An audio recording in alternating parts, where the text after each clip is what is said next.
Right, I think we're back again. I think we're back again. Yeah, I had a bit of a problem a moment ago. Unfortunately, I had to close it down. I'm not sure it's properly up and running, but I seem to have a picture at least. And if I check the sound, I'm sure the sound will be there as well. According to my software, OBS, it says the microphone's picking up loud and clear. So that's good. Anyway, what we were talking about, the subject is depressed and sick of depression. Deciding what you are about. Stop. Take a look around you. Right, what I'm trying to get at here is, first thing is, if anybody's tuned in and the depression has become unbearable, whatever is making you depressed, it may be circumstances with your life, it may be something you can't really put your finger on, it could be that you're just feeling mildly depressed. I'll just point out something straight away. We're all in the same boat. If any of you are feeling a little bit depressed, to the people who are feeling a lot depressed, we all need to do something about it. Now, that doesn't mean that's not pressure. That's not you must change things. No, that's not my point.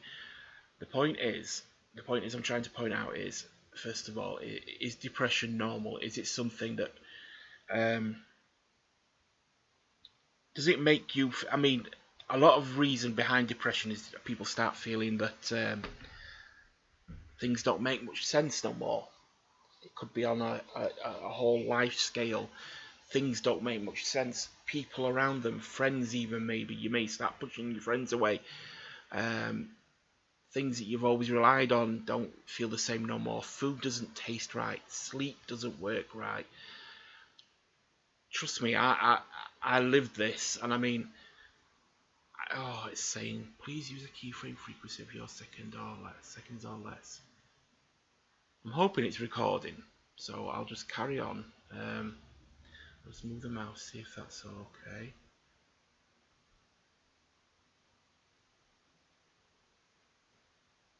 Come on.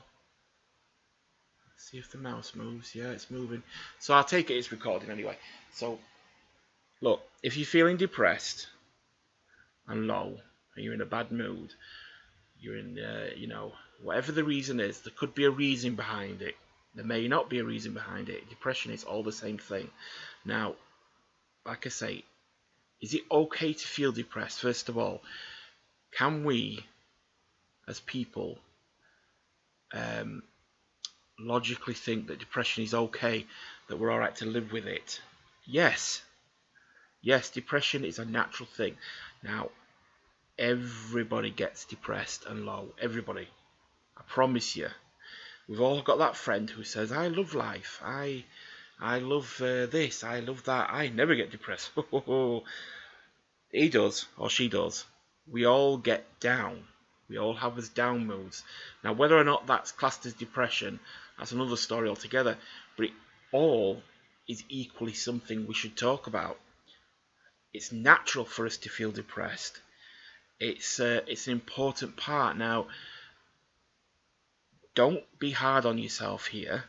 If you're feeling down and depressed, there's a reason for it. It's important. Now, I know it's uncomfortable. I know it doesn't. You want to feel happy all the time, but we can't feel happy all the time. We've got to have those ups and downs. Now, ups and downs, there's an important thing to say.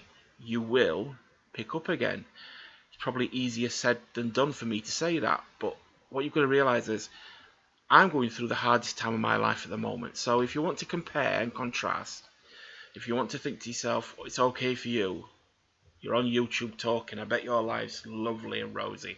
Right, 23 stone, lost my wife last year, have social anxiety, can't go outside when I want to, binge eat. I'll just repeat one part again. Lost my wife last year in July. And now just because I'm saying it, it doesn't mean I'm saying it in passing. This is the hardest time of my life. I'm having my depression, I'm having my low moods, I'm having it all. I'm still grieving. There's not 4 days that go by where I don't have hysterical fits of crying. Of course I'm grieving. Why am I sounding so upbeat? Because I'm trying to explain that if you are feeling depressed, more so or less so than what I've just explained, then please accept it for what it is. It's okay to feel down. It's the same as something, I mean, it's part of you. Now this isn't my video to try and talk gobbledygook to. I've got a point here. I will get to it. We are all people on this planet together. No matter what your situation, no matter what you think you know about your situation, and no matter what you've done, and I mean this, no matter what you've done in life, no matter what you feel bad about, if it's guilt, if it's hate for oneself or somebody else, if it's jealousy, you know, the negative emotions, if it's anything, if it's a non-reason, you just wake up and everything appears black and white. Not visually, but everything appears on an emotional level. Emotionally, you feel like you're in a silent movie, without the music, without the joyful sounds. Just you feel like you're on your own. You could be in a room of 100 people, and you feel like no matter how many people talk to you, it's just not getting through. You just want to be alone. You want to cry. You want to sleep. When you're sleeping, it's probably one of the last places you can go to where you feel some sense. I mean, with me, in my personal circumstance, even sleep doesn't do it for me when I get low, because I dream the feelings, because I'm grieving. I'm grieving. Now, that doesn't mean there's a... because I'm talking doesn't mean I'm happy. No, further from the truth. But I don't want to sound like I'm preaching here, but the thing is, the more pain we experience in life, we have an advantage over people who haven't experienced pain. Now think of it this way. Painful experiences push us to look and to discover and explore ourselves, to try and find ways of not feeling so painful, to make the pain go away. It helps us grow. Now you do feel bad about things. You wake up, you feel terrible, you're guilty, you blah blah blah, the things I've just gone through a moment ago, and stop for a second and think to yourself, number one, this is going to pass. It will pass. Now, the situation you're in, I'm talking to the person who's thinking, no, it won't. It won't. This is horrible. I never expected this to happen. Whatever the situation you're in, I promise you, the world around you has a few tricks up its sleeve. There is a magical element to the world around you. Don't lose me. Don't let me lose you here. Listen to me. When I say magic, there's things we don't understand, obviously, and listen, no matter how bad the situation you find yourself in right now, or if you're in a situation where you just feel bad and it's got to a point where the pain is just too awesome to describe, and not in a good way. So whatever the situation you're in, it will pass. It will pass. And I don't mean go away. No, it's ups and downs. We're meant to feel like this. Now, if you're feeling down and depressed, whatever the reason, I'll give you a reason here. The reason you're feeling so low at the moment is because you haven't put a few simple decisions into action. Is that the word? Into action in your life. Now, I'm not talking from experience here, by the way. I have trouble. I'm sorry, I'm talking from experience, but I'm not talking as if I'm some lord of happiness. No, I'm trying to explain myself here. You may know this. You may know more on this this video than I'm talking about. You may know more about depression and how to deal with it, and that's great. But if you have tuned in, I'm just going to try and help everybody. So what I do when I'm feeling low, when I'm feeling depressed, when I'm feeling suicidal, even. I mean, I've thought of suicide a few times, and it even gives me comfort to realise that if things got so even worse, I had a release. Yeah, I mean, the people who've thought about suicide out there, you can probably relate to that. When you're not crying out for help, when you've gone past that point even, and crying out for help, you realise that's not going to help you, because whatever the problem is still going to be there. You realise that you have got help. You have got a choice in the world. You can pack everything up and run. Basically, you can just disappear from the world. But obviously, that's wrong. I'm not talking about it as if you should do this. No way. What I'm trying to say here is, it's an illusion. Things don't get better through suicide, because suicide is the one thing that won't fix your problems. The only thing that can fix your problems is help. It's help from other people. And you can only do that by being alive, basically. Now, do you remember when you were a kid? And I'm sure we've all had this experience when we were kids, where everything made you happy. You could just stand on the spot. Everybody around you could be depressed, but you could stand on the spot and be happy. You look up at the sky and you would be smiling. You would dance around and whatnot. Why is it you can't feel like that anymore? Why? Why is it that you can't feel like that anymore? Because we grow, we change, we're affected by people, by things that happen to us throughout our life. The memories of things, it's in a sense drag us down. We fall from that magical place we were when we were kids. We don't lose it, we fall from it. When I say fall from it, I mean that we can get it back. We can get it back. And it's probably one of the biggest struggles of your life if you're going to try this. But it's probably one of the most important things in your life. In fact, I would say it's one of the most important things. It is the most important thing in your life, to be happy. Now, money is not going to make you happy. Let's get that out of that way. If you're in debt up to your eyeballs and it's dragged you down emotionally, trust me, if you won the lottery tomorrow, the feelings that you're feeling now will come back. In fact, probably more so. If you won the lottery, if you won as much money as you can imagine, money will not make you happy in the long run. It will give you that short burst, probably a longer burst of happiness than you've felt in a long time, but it will come back. There are things that money can't fix. It can't fix the way you feel about yourself on a personal level. It can't change the way people feel about you. It can only make people cling on for reasons that have nothing to do with you. And in fact, that's probably one of the first things you'd realise. You'd find that you'd start having friends and new acquaintances that come out of the woodwork. I know you've heard this. I know you've heard this about people that people will come out of the woodwork, all-time friends, things like that. And I'm not talking from experience again. It's all common sense, this.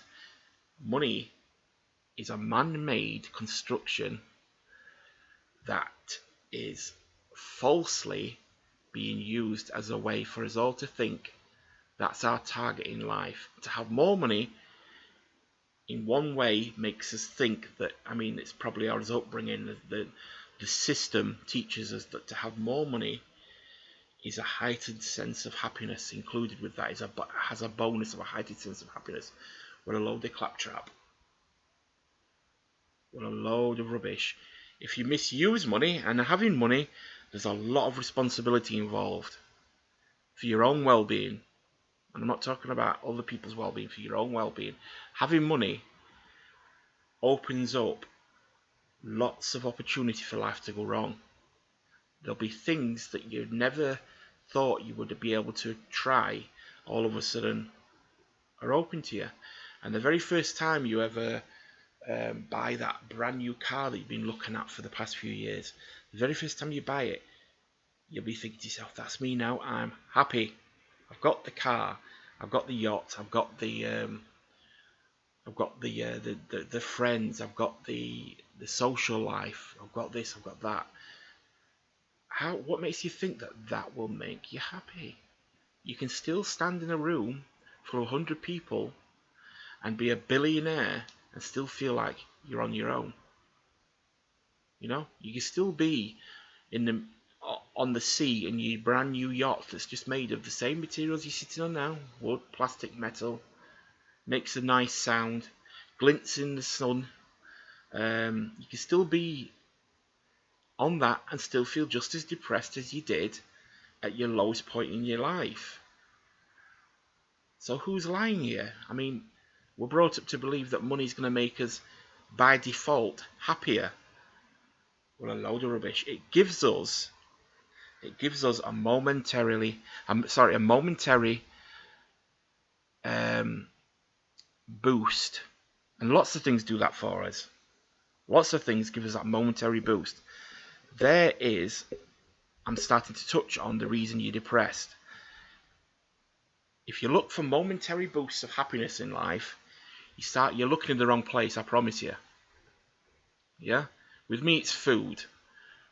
A burst of food, a bit of a binge on the nicest food that I've got in my mind will make me feel happy for about, I'm not kidding, for about 3 or 4 minutes.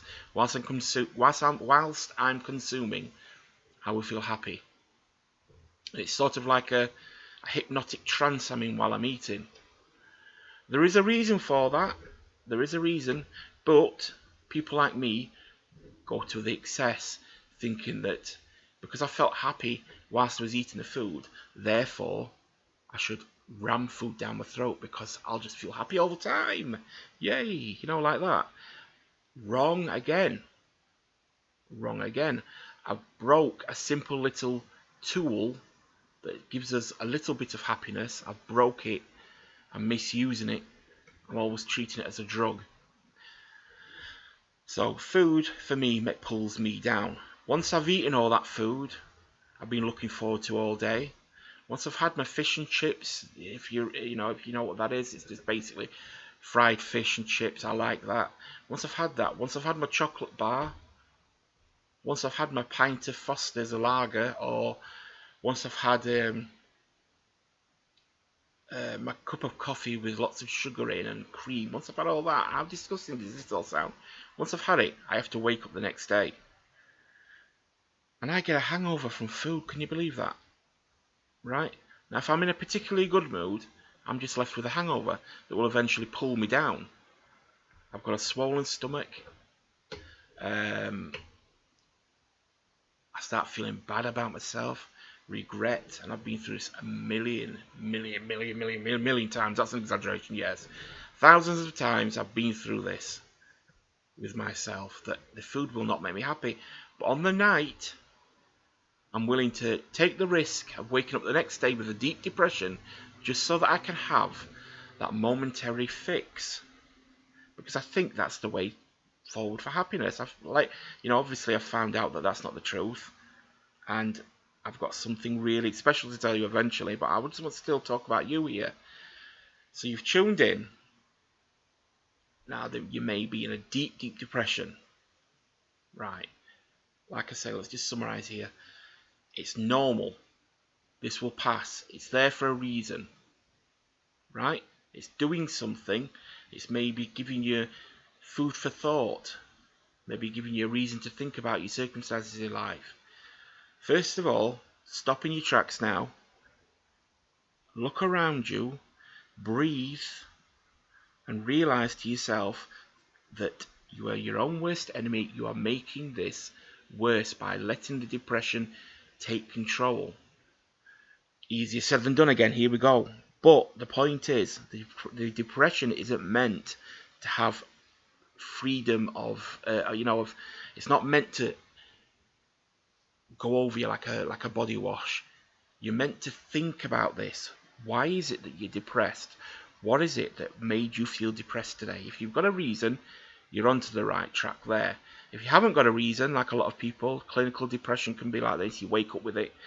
Think about it. Stop for a moment. Now, this applies to people who know why they feel depressed, and this applies to the people who don't know. Stop, take a deep breath, smile. Remember, you're not on your own. At any moment of every day, there are people going through a lot worse. Trust me, and that shouldn't make you feel better anyway. Because it's not nice for the people who are going through a lot worse. But the point is, you're not on your own, right? So you stop there, think to yourself, I'm feeling depressed. Okay, we've ascertained I'm feeling low. Now, you've got this ability, we've all got this ability in us to psychoanalyze ourselves. We can work. Now, I don't want to get religious. I mean, I'm religious, okay? This I'm all talking about now at the moment is my experiences with religion, but on a level that anybody can take up. Because atheists can get depressed. In fact, I don't want to go into that, but the point is, everybody will get depressed. So I'm going to try and talk on a level that everybody can accept. Okay? Now, part of me being religious makes me want to understand things on this level that can reach out to everybody. Now, I pray.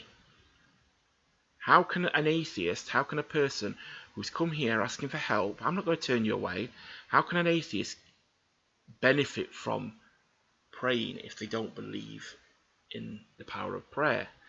What is it about prayer that helps me? Is there something that you can use? Yes, there is. That's the fantastic news. I know I jumped in there quick. I just want you to realise everybody can benefit from what I'm going to talk about now. You can definitely 100% feel better in yourself than right before you came on this video. And the way you do is it, what's up with me today? I can't seem to get the words out right. The way you do it is you stop, you think to yourself, yes, I'm feeling low, I'm not as happy as I should be in life. Try and address first of all what it is that's causing this. If you can't, don't worry. Stop being hard on yourself, stop pressurizing yourself. The next thing you should do, and I mean this could apply to everybody, not just the people who don't know or are not aware of why they're feeling depressed, is this is a biggie, this one. Right? We are malfunctioning machines. From the moment we are born, even though you're probably told by your science teacher that we're perfect machines, we're not. We were never meant to carry around a load on our backs that you're feeling now. We were never meant to carry this heavy weight of unhappiness. So why do we try? Why can't we just put it down? I'm getting to that. Okay? I'm getting to that. Believe me, and you can put it down. But it's not as easy as putting down an actual physical weight, obviously. It's not something that's tangible to you. You can feel it in depression and sadness, but how do you put this thing down? So I'm going to get to that in a moment. I want to let you know that us humans, right, this might surprise you, us humans are meant to feel down. That doesn't mean we're on this planet to feel depressed and unhappy. No, it's part of our existence. We have to have a down period in our life. Now, consciously, we can let this get out of control and we can get scared with it. We can create habits that carry on taking us too far. Like anything else, we may think on some level we deserve to feel this way, and it just carries on getting worse upon worse upon worse upon worse. And we lose track of what the real purpose, what the real reason of depression, of feeling low, of guilt, of anger is. I mean, of course, they're not good things, these feelings. Yes, I'd love to be able to live a life without depression or anxiety or without fear, especially fear. I'd love to live a life like that. But we're born in this world, and part of our makeup, just as much as we have legs and eyes and skin, part of our makeup is an ability to feel everything has gone south, has gone wrong. We have fallen from some heightened awareness of happiness. Okay, it's going to happen to us all. Simon Cowell with all his money, the Queen, the royal family, everybody is going to, and they are feeling this way. Okay? Like I say, money will not give you happiness. All that money gives you is the ability to imagine that what people think of you. That's it. Okay? If you think to yourself, no, money will give me that yacht. What about when people didn't have yachts way back in the medieval ages? There were still people who were rich back then looking down on the poor. It's the ability to be able to look at yourself on a self-awareness and think to yourself that you're better than everybody. It makes you think that if you're better than everybody, you're in a better you have a better happy life. And all it is it's just false. We all have the same downs, we all have the same ups. The tramp on the street, who do you think's happiest? There's a tramp on the street. He hasn't eaten for 2 days. He's freezing. He's shivering. But he's smiling. It's a lovely day, okay? He's smiling. He's looking around him. He may be cold, but he's looking around him. And he feels quite content in his little self. He knows that tonight he's going to get his food or whatever. There's a place open where he can get a new pair of shoes. He can even maybe get a wash, get a clean bed for the night. Whilst he's sitting there on the path, sorry. What's up with me today? I'm saying all the wrong things. Some bloke in a suit walks past him with a pocket full of change, and this tramp says, I'll just try him a look. I call him a tramp. Why am I calling him a tramp? Homeless person, okay? I'll try him a look. I'll stick my hand out and say, any change? Sticks his hand out and says, any change to this person who's got all the money he's ever going to need, more so. This is probably a millionaire who's walking past him. Now the millionaire turns around and wants to spit on him. He doesn't. He looks at him, shrugs off his existence, and carries on walking. Or he may even say, get a job. Walks away feeling good in himself. He's there, he's worked his way up to this point of bliss, of happiness. He can turn people away like that. Now, what was the right thing to do? It's not obviously give this guy money. No, money's besides the point. He was asking for money. It would have been nice to give him a little bit of money, yeah. But it's not up to me who decides who gives money or not. The point is here, the right thing to have done was to realise that the guy with the suit is to realise that he was just the same as the guy sitting on the floor. And in fact, the guy sitting on the floor is probably happier. Even so, he hasn't got clean clothes on his back. He hasn't had a decent meal in days. He's probably happier than the guy with all the money. So what's going on? If that's the case, is there no hope? How can we exist if there is no way that we can manually create happiness for ourselves? Okay, it's because we're brought up in a world where we're told by our peers a certain way to live, and at one time when we were younger, we were dazzled by this. It's all we heard. Somebody at some point made everybody who was rich fascinated by the spell of being rich. They've seen something, they've done something or whatnot when they were younger that's give them this false memory of thinking, being rich, I can be like this person who I saw, who I met when I was younger. And that governs our life. And you're also taught by teachers that the object of being at school is to pass your exams. I'm not saying there's anything wrong with getting exams, by the way. We've all got to make a living. What I'm saying is, when teachers teach you to be a success in life, you've got to pass your exams and you've got to be wealthy. So what's wrong with that statement there? To be a success in life, that's all you have to do. Everything else will fall into place if you have the money, if you have the esteem, if you have the respect. Everything else will fall into place. And how many times have you ever seen anybody who's proven that to be correct? Yeah? When you first get your first job after all the years of studying, of course you're going to be out partying and loving it. 10 years down the line, though, is it going to be the same story?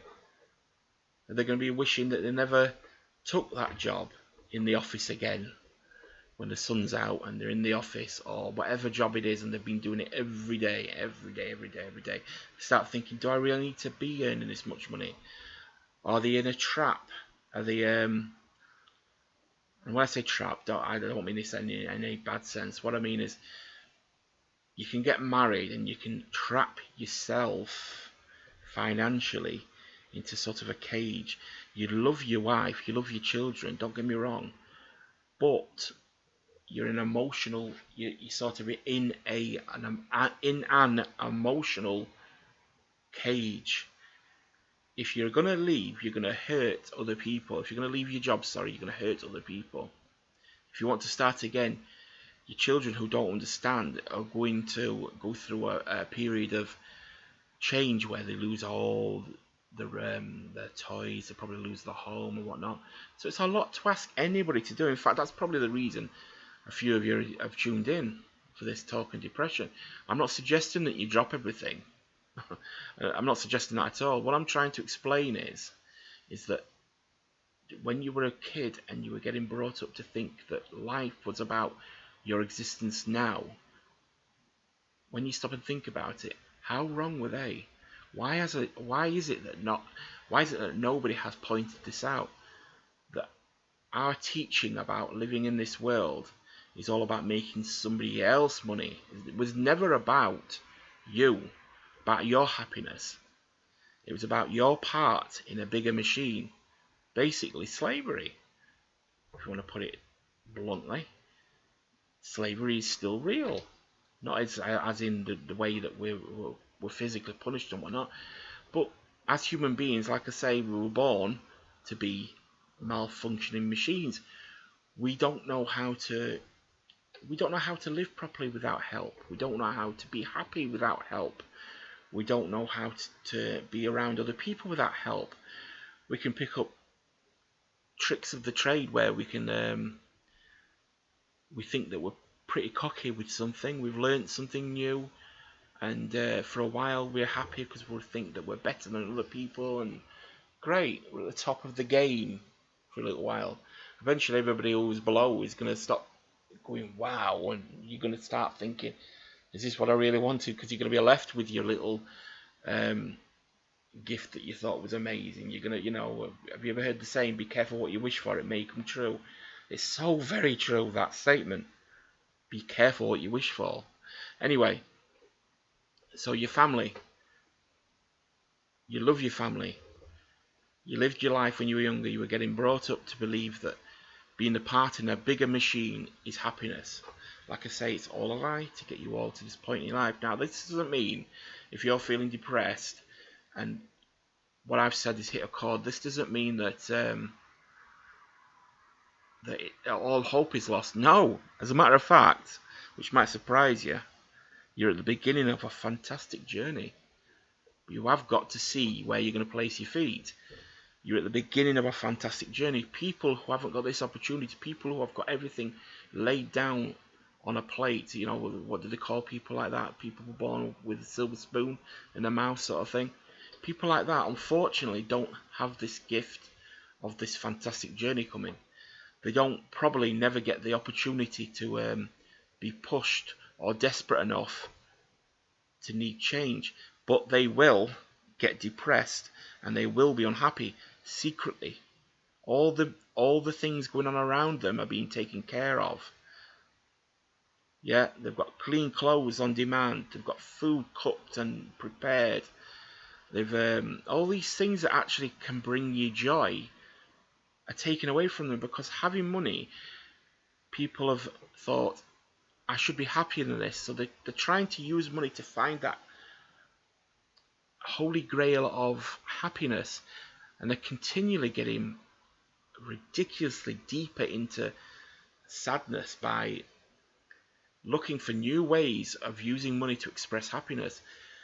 Having people run around you, doing your meals for you, having people do your hair in the morning. Oh, it might sound quite appealing to somebody who hasn't got it. Of course it does. Like I said, something that's new can be quite uplifting for a while, but in itself is a trap.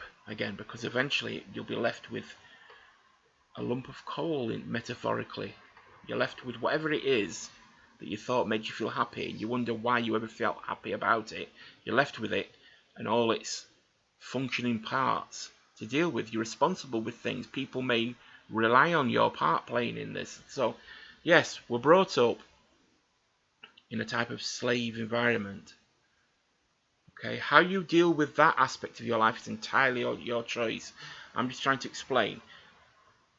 We, as human beings, are meant to be down. Don't be hard on yourself. If you're not feeling down at some point in your life, I'd worry. I would worry about that.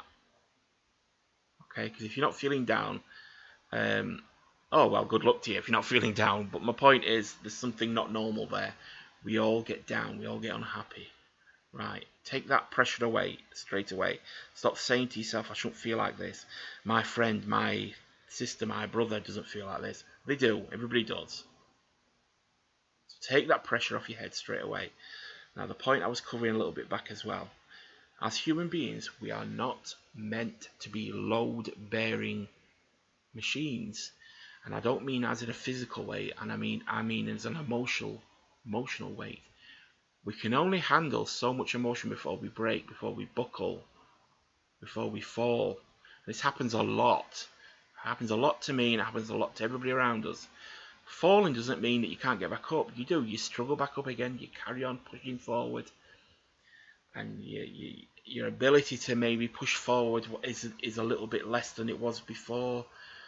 Cracks start appearing, and this is all natural.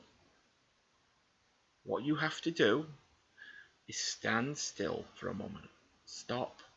Take stock upon what you're feeling. Why are you feeling like this? Examine the weight on your back. Examine the weight on your shoulders. You know the cross to bear? Have you ever heard this? What's your cross to bear? Okay, we all have one. We all have several. It doesn't mean that you can't do something about it. Now, you stand still for a moment. You're sitting down, whatever you're doing. Stop. Pause. Think about the one thing you don't want to think about. Think about your feelings. Try and go over why it is you're feeling so bad at the moment. Try and think about what it is you could do to make it better. Okay? And I'm not about to say to you, because there's lots of reasons why people get depressed, and one of them reasons is something that you cannot achieve. You can't achieve whatever it is that can make this depression go away. Yes, take it back a step. As human beings, we weren't meant to be superhuman. We weren't, there is problems in this world that have answers that are unachievable.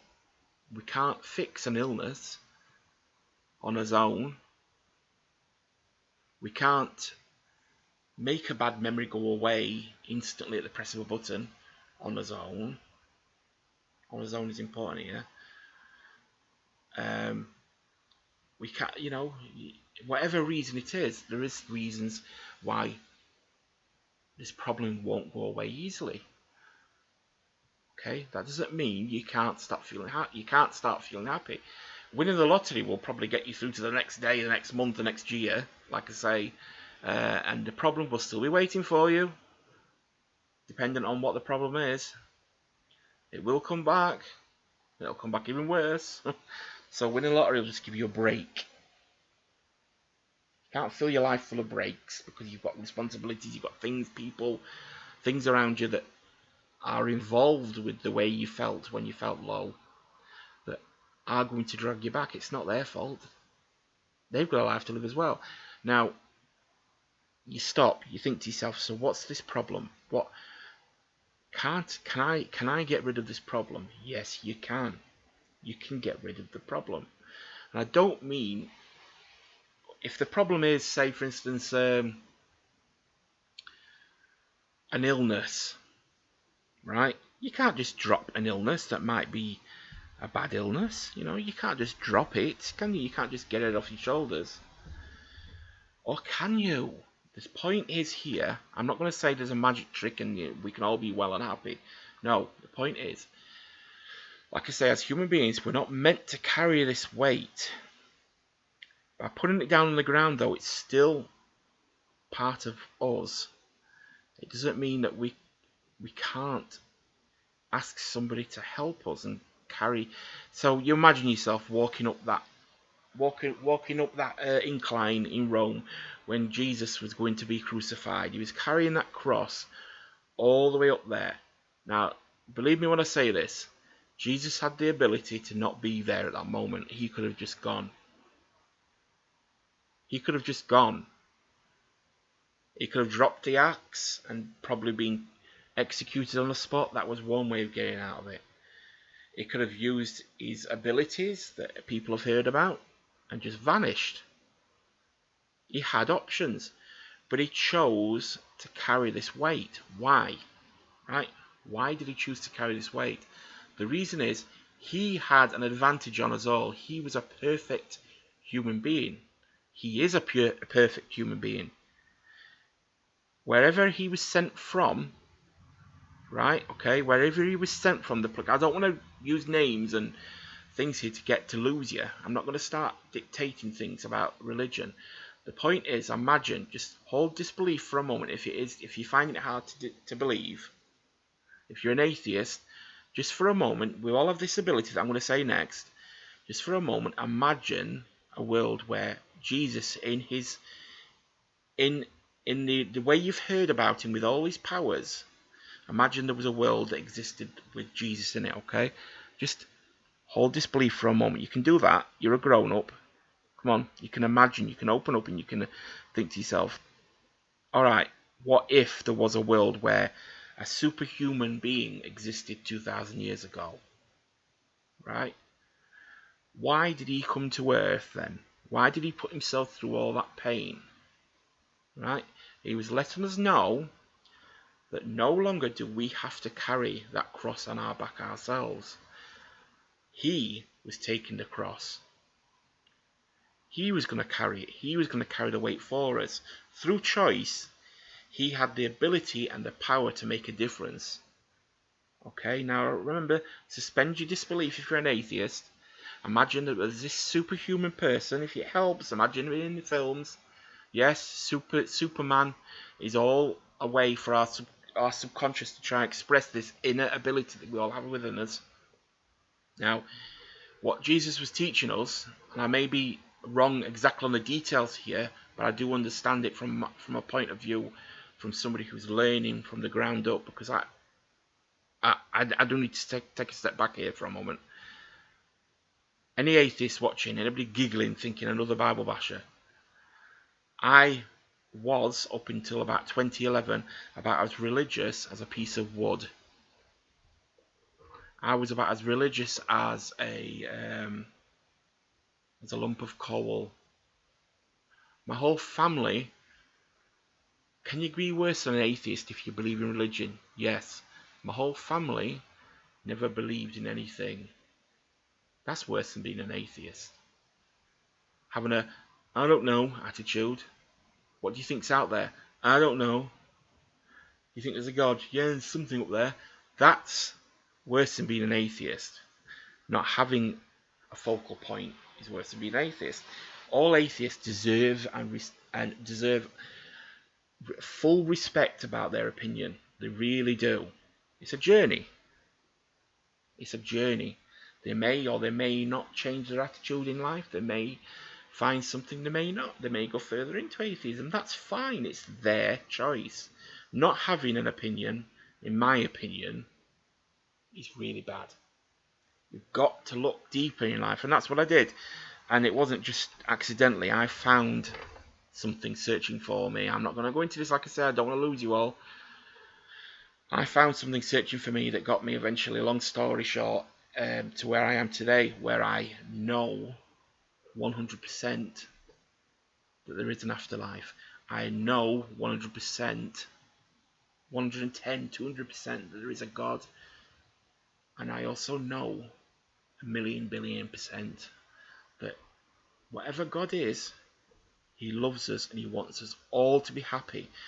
So why doesn't he give us all money? Why doesn't he blah, blah, blah. This is the story here, don't you? Why does he put us through all this pain? He doesn't. He's give us choice, because to be truly happy in life, we have to find it. We can't be forced magically, like in the films, to be happy. That's not possible. Happiness from a true sentient being has to be something that is a matter of choice. Finding it. Now, this sounds very, very much like I'm saying that we all have the choice and we all have the ability to be happy. Well, you're probably going to laugh here. A lot of you will probably laugh and snigger and think again, some sort of Bible bashful here. We all have the ability and we all have the choice to be happy right now. So why can't we? Because it takes a certain amount of effort. It takes a certain amount of belief.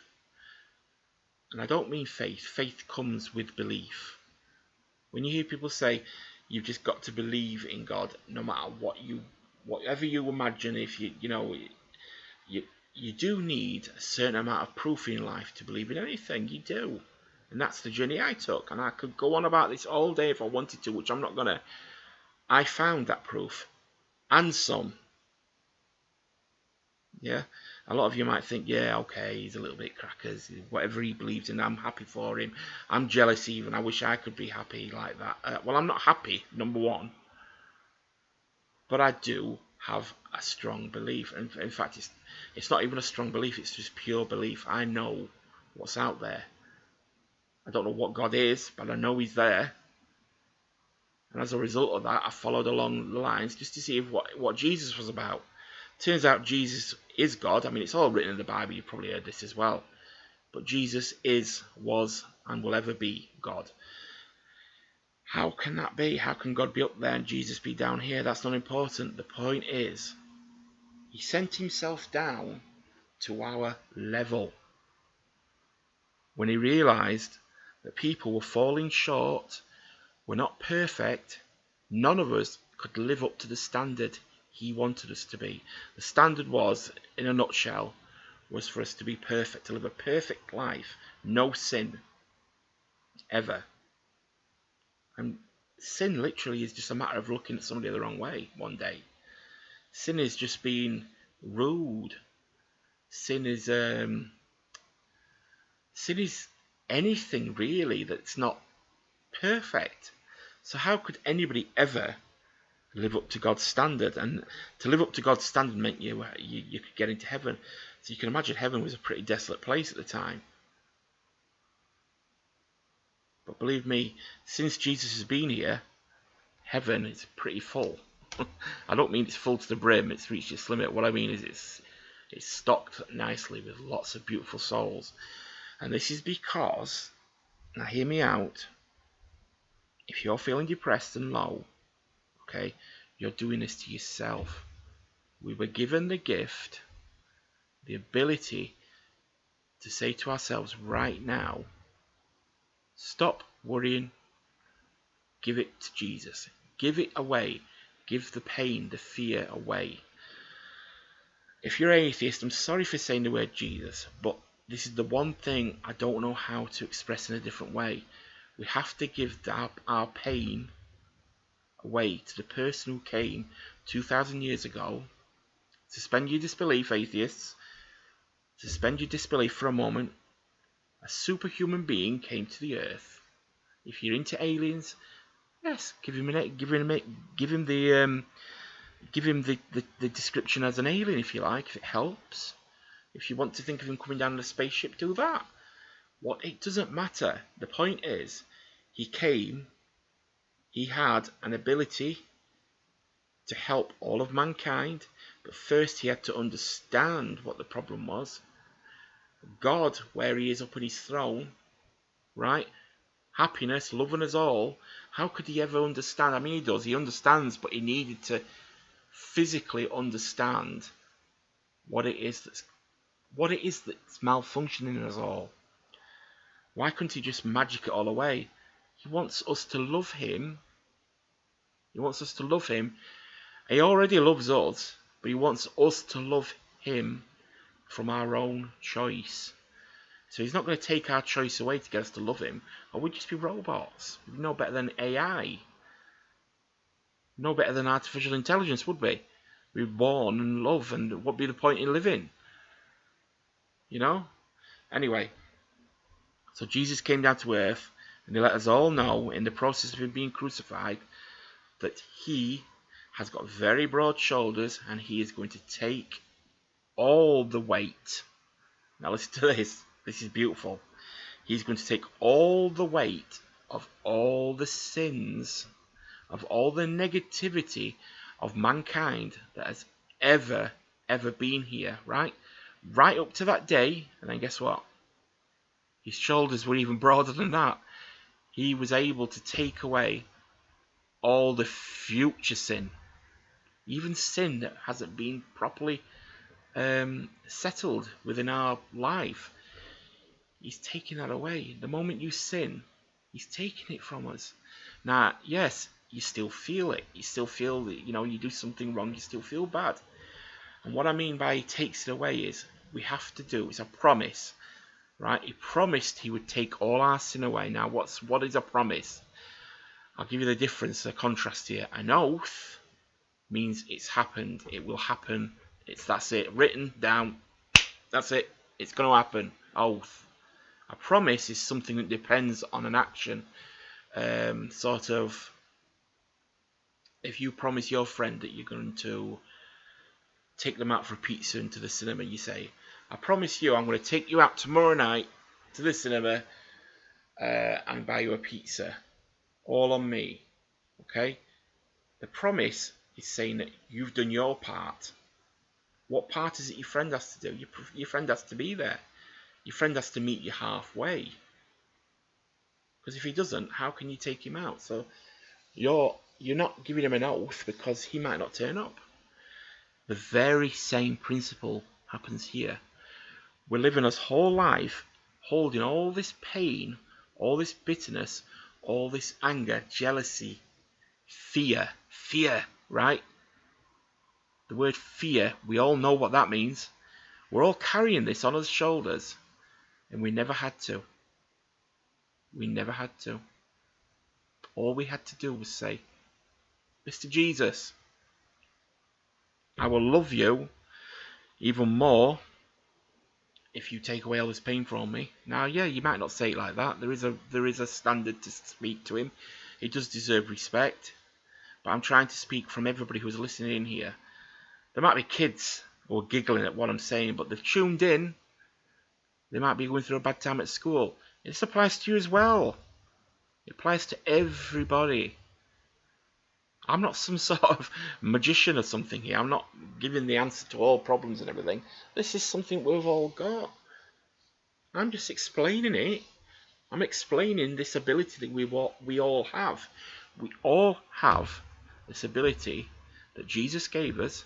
He gave us a sort of, if you want to look at it this way, he gave us a helper.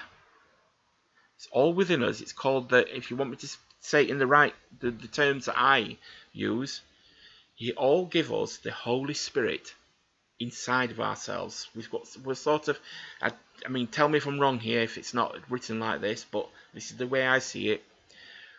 When Jesus came and did what he did for us, the amazing thing he did for us, he gave us a third part to ourselves, to our existence, called the Holy Spirit. We have our conscious mind, the bit that goes, I can explain, you know what a conscious mind is. You're talking to your friend and your conscious mind is saying something entirely different. Oh no, it didn't. Oh, you're lying, or something like that. Or yeah, that's your conscious mind. Okay, you're aware that you're doing something. That's your conscious mind right there. Then you've got your body, the body and all its subconscious elements and everything within it, and also the elements that you control. You can control your weight with a bit of discipline, of course. You can cut your hair. You're gonna grow, which is a subconscious act. That's all your body, all your physical part, right? Okay. Then Jesus gave us, or God gave us, the Holy Spirit, and this is a gift beyond price. But a lot of us don't know we've got it, because we choose to laugh and mock at the idea of this, because the whole terminology of the Bible makes us snigger. Why do we snigger it? Well, it's not funny. It doesn't make. It's not a comedy. But why do we snigger? Why do we look at it and, we're all guilty of this. I was like this every day of my life. I'm 45, and it was 2011 I changed. So a lot of my life, when I heard choir singers singing, I la la la la la like this, people would laugh at me, and I thought I was great. I didn't feel happy though. I didn't know why. I felt unhappier and less happier than I did before. And here's the reason: because I was mocking my own gift that was given to me by Jesus. Now this guy, that if you're an atheist, this guy called Jesus, right? Suspend your disbelief, atheists, please. Because it's so important. If you've tuned into this because of the title, then I take it you're feeling low and you want some help. I'm trying to help. And it's not me that's giving you the help. This is within you. But you need to find it. Now the step-by-step guide is here. How do you get this? How do you get this to work? You pray. Or, if you don't like the word pray, you speak to yourself with your eyes closed, okay? Or what's the scientific term they call it nowadays? And I mean, it's scientifically proven that this works as well. What is it called?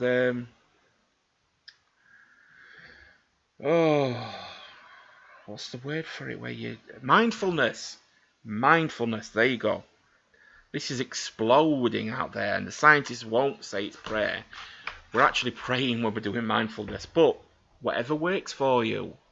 This will lead you in the right direction as well, so it's fine. Mindfulness is the ability to get up every day, and if you've been feeling low, and maybe not even low, you can maintain yourself. If you're feeling a bit off, weather or whatnot, I don't mean physically, I don't mean an illness.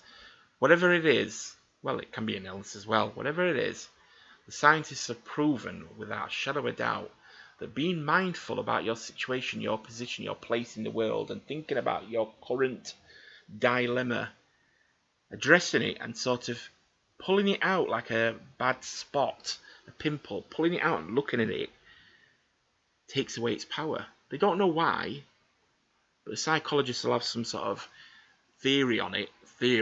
Okay? It's all theories with the scientists, but people tend to prefer theory than actual proof, Anyway, you lacerate this pimple of pain that's in your life by being mindful of it every day. It really works. Now, I know it's not mindfulness. I know it's prayer. When you're being mindful, you're actually talking to this inner ability that was given to us. It's a gift. You're talking to this inner ability that gives you a two-way conversation between you and a much more super being within you that is also you as well, and is also God, and blah blah blah. Okay, this super being has the ability, has the power and some to take away all pain, all illness, everything. But we have to step-by-step approach it. So you're feeling depressed. You want it to go away. You may not have the tools, the financial ability to get rid of this problem that you think can be fixed in this way.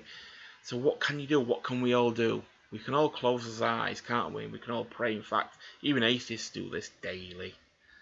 Even atheists pray. Even people who are not atheists, people who are just in between, I don't know, they pray. Everybody, when they find themselves in a position of pressure, a position where they're getting closer to a breaking point within themselves, they all wish, they'll call it. They say they wish. They'll go, oh, please, for God's sake. Or, effing hell, they'll swear. I don't want this to happen. They're secretly doing it. They won't admit it. If somebody says to them, do you believe in Jesus? I don't believe in Jesus. This is the conscious mind, the part of us that I was talking about earlier, The conscious mind is part of our malfunctioning self, the part of us that was born broken.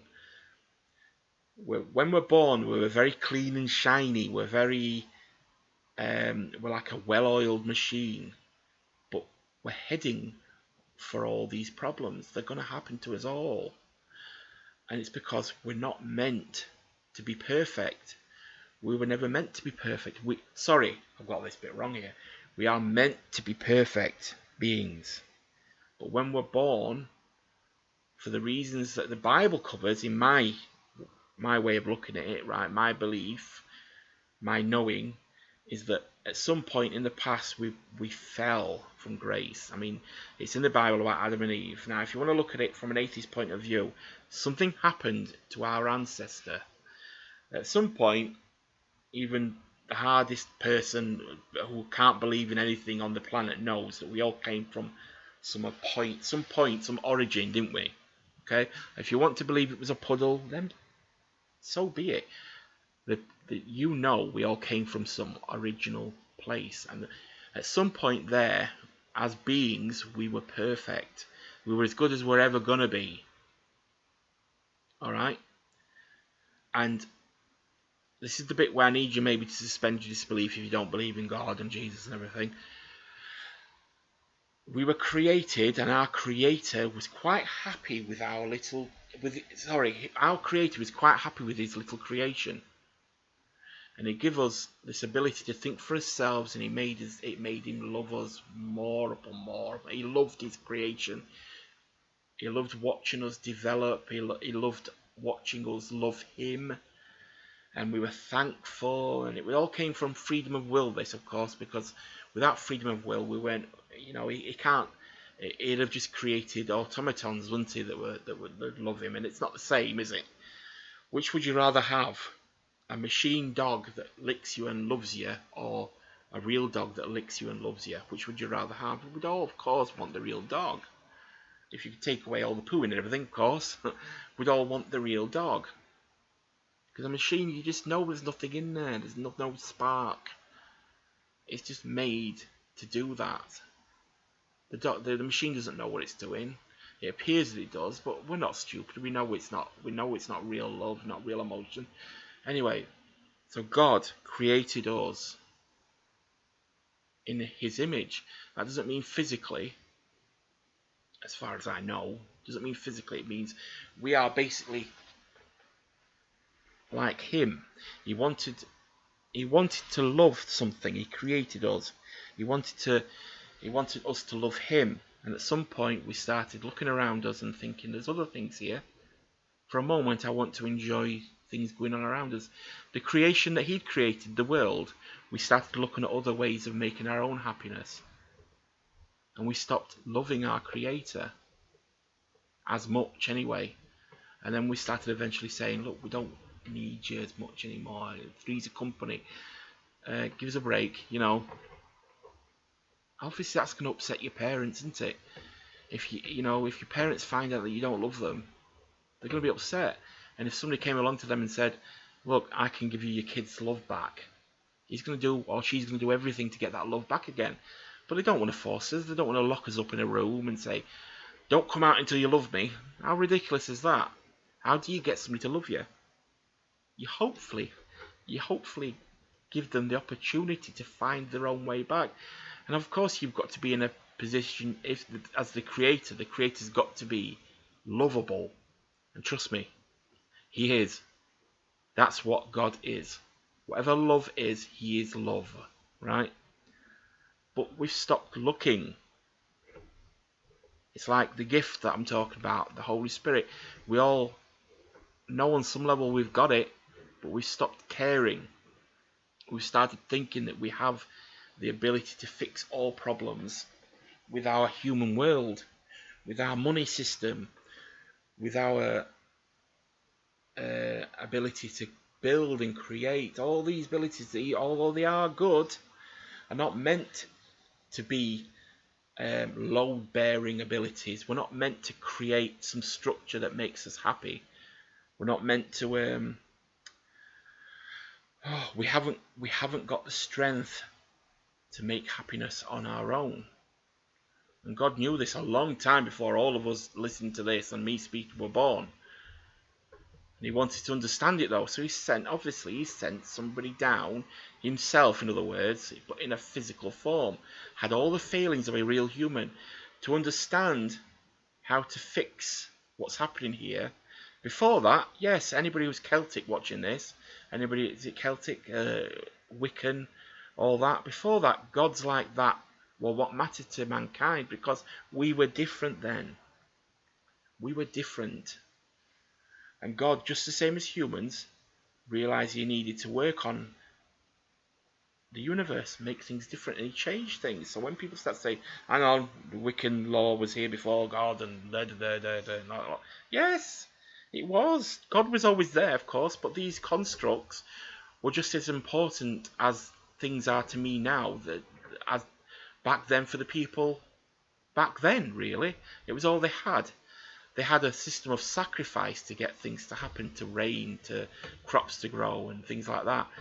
But the conscience of the humankind had no way of you couldn't sacrifice something to take away somebody's guilt or somebody's hatred or things like that. You could only make things better through sacrifice. It was like a tool to bring out a sort of magic to make things happen. I mean, all this was real, but the human conscious, the part that mattered, all the people when they died, they were all dying with heavy weights on their shoulders. In the spirit form, it was the negativity, the evilness of life, of the hatredness, the evilness that gathered throughout life, but still with them. They hadn't been able to unload it. And God had made it clear in the commandments before Jesus that if you want to get into heaven, you need to get rid of all this weight. You need to not have accumulated this weight in the first place. Just follow my guidelines and you'll be a perfect human being. Now, the Ten Commandments still stand. They're a fantastic way of living your life. I'm not suggesting that you do this. What I'm saying is that when Jesus came along, it was because an outcry from the human consciousness was that nobody was living up to that standard, no matter how much they tried. And there was people who tried. There was tribes of people, I forget the name of them now, it's in the Bible. There was a tribe of people that lived diligently by the Ten Commandments. Diligently. To a point of they were blinded to all other possibility in life. They were living to the Ten Commandments by the very, everything about them was about the Ten Commandments. And yet they were sinning all the time, because as human beings, since Adam and Eve, since we fell, we were unable to live up to that standard. So God realised things weren't ready yet for people to be... he hadn't got there yet. He needed more. He needed to still work on his creation, the universe.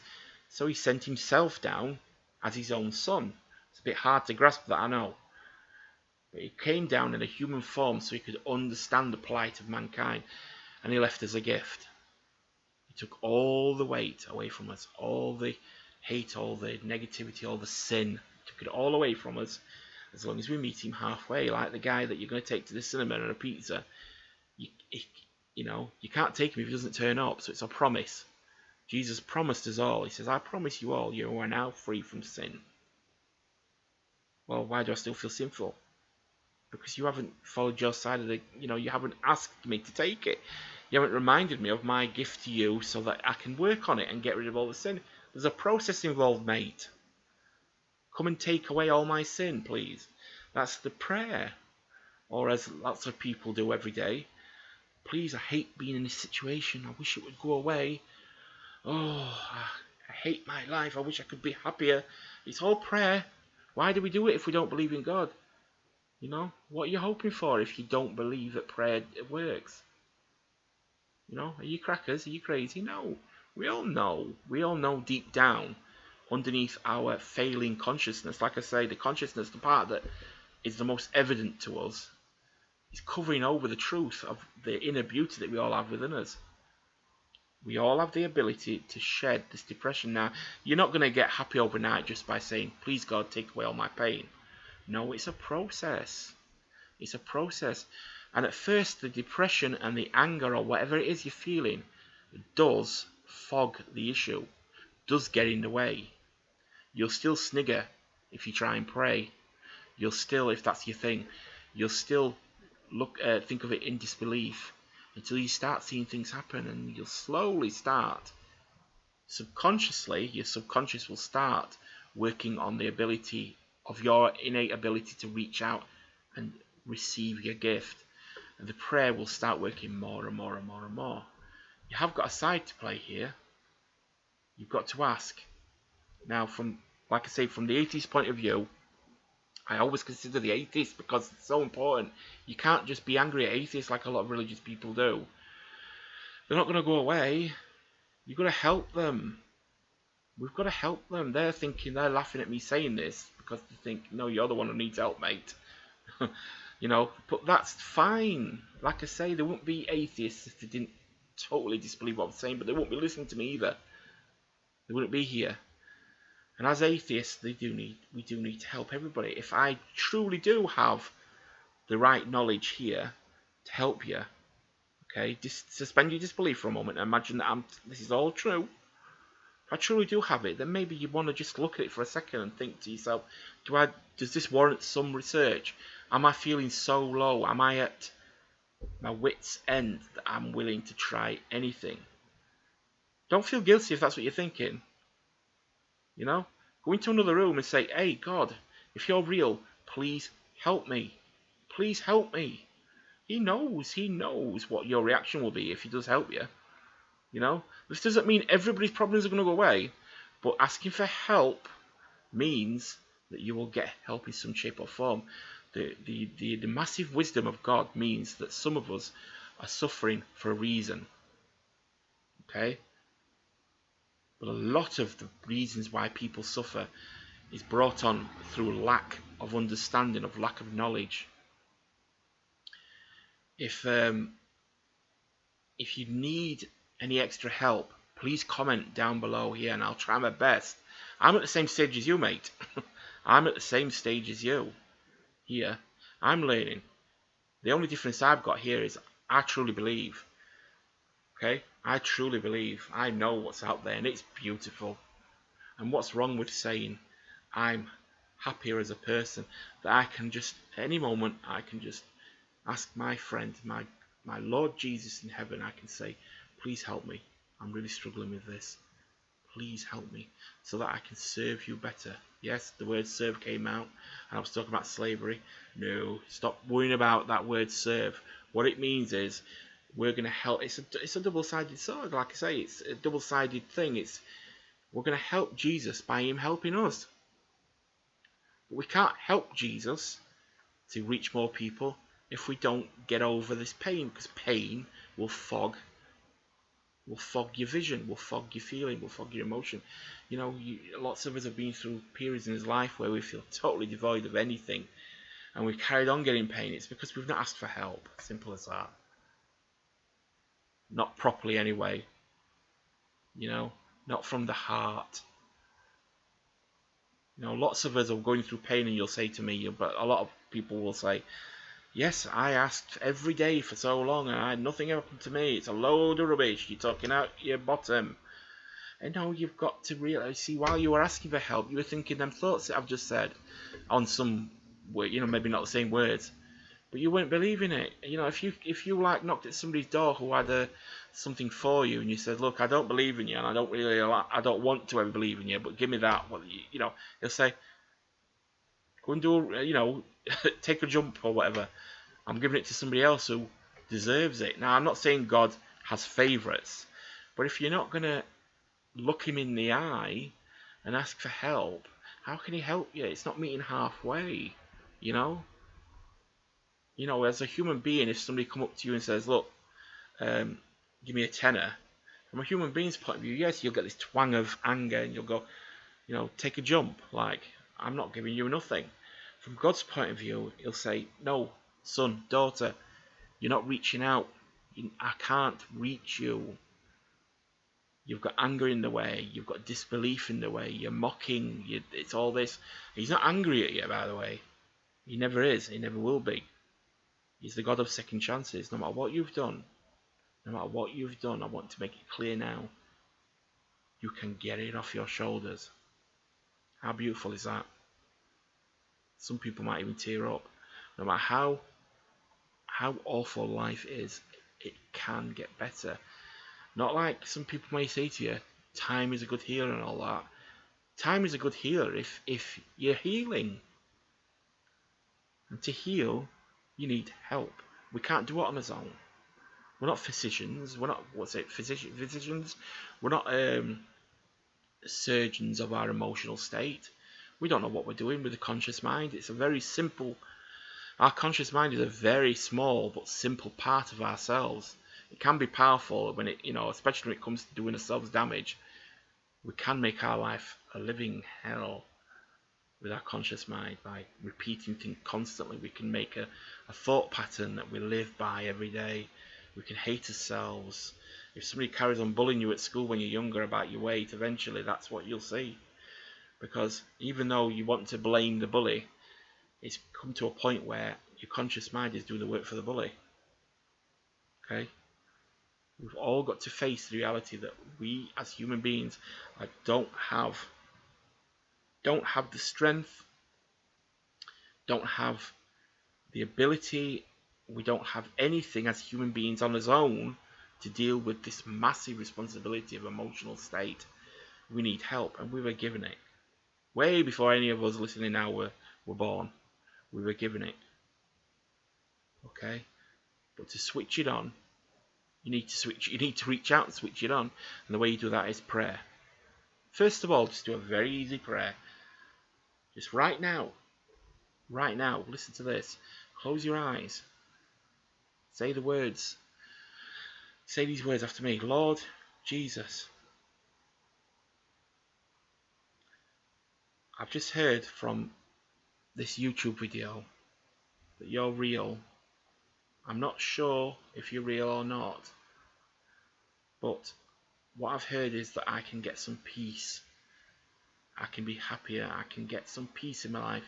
And I've heard that there is a way for me to have a better life and for things to make more sense. I am in constant fear. I'm in constant pain. Whatever it is, Jesus, if you're real, can you help me? This is what you need to say. Now I'll go back a bit. My Lord Jesus in heaven, I am desperate for help. Please, if you can, help me. I want to believe in you. I want to let you into my heart. I want to love you. I want to accept you into my life. Please help me so I can begin my journey towards you and away from pain, fear and anger, or whatever the circumstances of anybody listening. Please, I want to believe. I've been brought up to look away from you, but I think now, as I'm running out of options, I need to look back towards you, and I want to believe in you. The person talking to me on the YouTube video, now you don't have to say this, just think this. The person talking to me on the YouTube video believes in you, and I want some of that. Please help me, Lord Jesus. Nice bit's important. Say these words. In Jesus' name, amen.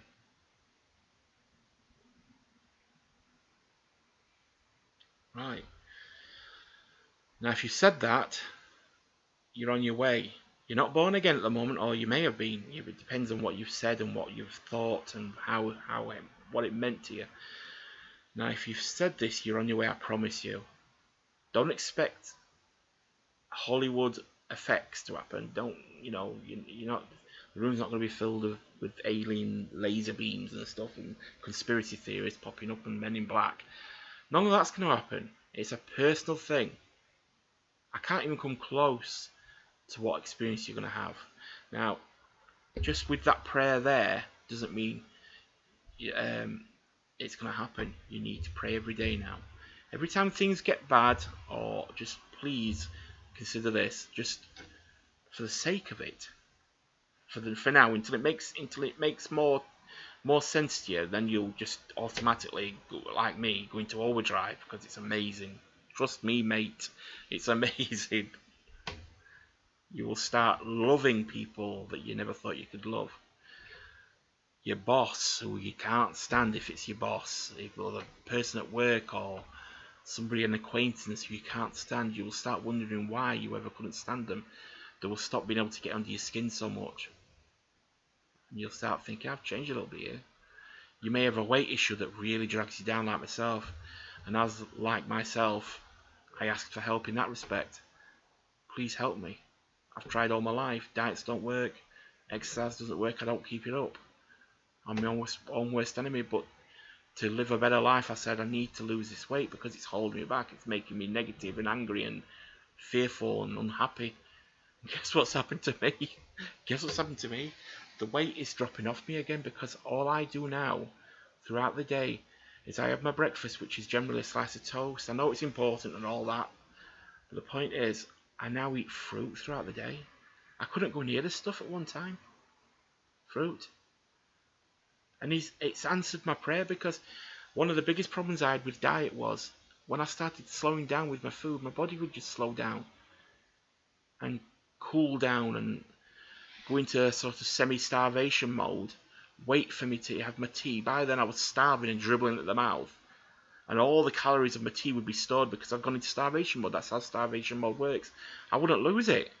I was panicking. I was thinking, the more I diet, the slower my body goes, the more tired I get, because it's trying to say, whoa, stop burning calories. You're starving here, mate. You know, how do I get around that? How did I keep my body going, functioning, but also lose weight? I couldn't figure it out, and it was right in front of me the whole time, of course, but me as a human, I couldn't see it. And part of the prayer was making me see what I needed to do, and it was eat fruit. All of a sudden, I love fruit. I can't get enough of this stuff. When I'm peckish, I'll have an apple, an orange, a banana, and then at night time I'll have a beautiful tea. And then after my tea, what I used to do is binge after my tea. You know, I haven't got a. When I say I've got an eating issue, I didn't say it for the fun of it. I have, or I had. Now after my tea, if I'm hungry, I just get another piece of fruit out. And the other night, I was so full, I overdid it with the fruit. I think I had 3 oranges. I was so full, and I thought, oh, I've eaten too much. Then I realised how much food I'd actually ate. I'd only had 1 meal throughout the day. And in the morning, I'd had an apple. But I was full. And the next day, instead of feeling bloated and over the top, sort of uncomfortable, I felt great. I felt like I hadn't eaten anything at all. My stomach had gone down a bit because, the fruit just turns to fluid. All you're left with is the fibre, the skin, and that helps your digestive system. And then when I went to the toilet, instead of having the runs, which generally happens, I was having a normal, I passed body matter properly. And it was great. And I thought to myself, I'm not even trying here. And I'm on to probably the best diet I've ever been in my life. And all I had to do then was pick up more exercise, which I'm doing already. So there's a bit of a testimonial for you. But there's been so many in my life. Jesus is amazing. From my point of view, Jesus is amazing, okay? I hope you see what I'm saying. Such a beautiful thing has happened to us all. And a lot of us, unfortunately, don't see it. We all carry around, because we're stubborn, we all carry all this pain around with us, all these things, and we all think we have this strength within us to get rid of it, and we don't. It's an ability that we were given, and it's a promise to take it all away. We don't have an ability to get rid of the pain. We have a power within us that takes it away, just goes. And Jesus has the shoulders to bear all the pain forever. Don't ask me how to explain that. Don't ask me how to explain that. We're going into realms of the supernatural there. But basically, all the emotion and all the pain and all the sin and all the guilt and all the grief and all the jealousy and all the whatever, all the nasty stuff, can just be handed over to Jesus. Yes, we do have a learning curve.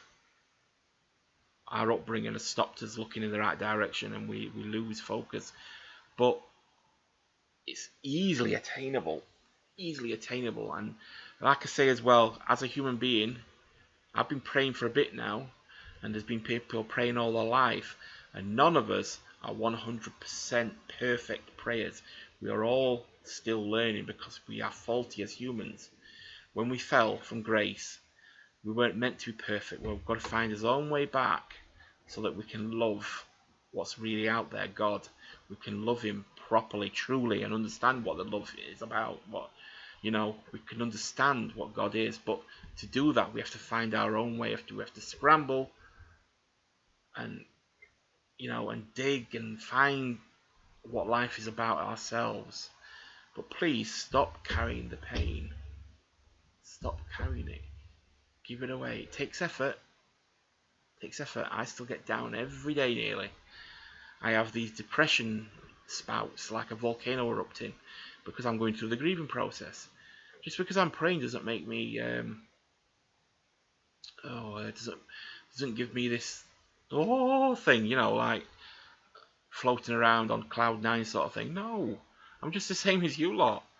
But I've now got this tool, this fantastic tool, that now that I'm scraping away the layers, I'm beginning to see it's not just a tool, it's the meaning of life, mate. It's the meaning of life. It's what you've been searching for. It's the purpose. You'll start feeling like you make sense. You'll start feeling like less lonely. You'll start feeling like you've got a buddy next to you and you wonder why you ever turned away from him. But to do that, like I say, you've got to talk to him. You've got to talk to him. He's not holding nothing against you. But he knows that you're holding things against yourself. You're being hard on yourself. So I'm going to cut this off now, okay?